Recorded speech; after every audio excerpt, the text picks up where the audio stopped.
Hey everyone, we are getting close to the launch of the Bullseye Principle, so we wanted to give you a sneak peek at some of the content and cool stories that we have in the book before it comes out.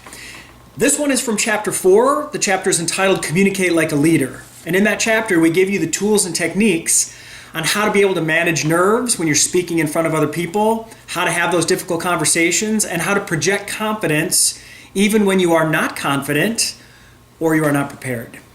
The story goes back to 1912, and it involves Teddy Roosevelt.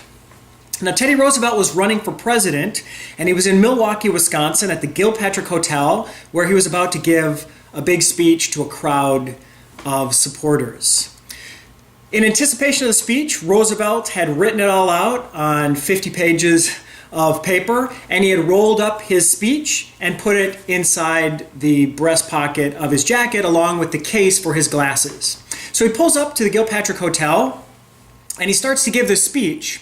And as he does, a man steps out of the crowd, pulls a gun out of his pocket, points it at Roosevelt, and fires a shot directly into Teddy Roosevelt's chest.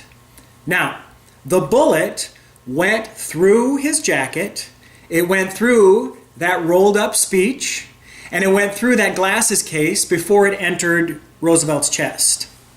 The crowd had no idea what had just happened. So Roosevelt said, "I need everybody to be quiet for a second. I don't know if you realize this or not, but I've just been shot." And he opened up his jacket and revealed his shirt entirely covered with his own blood.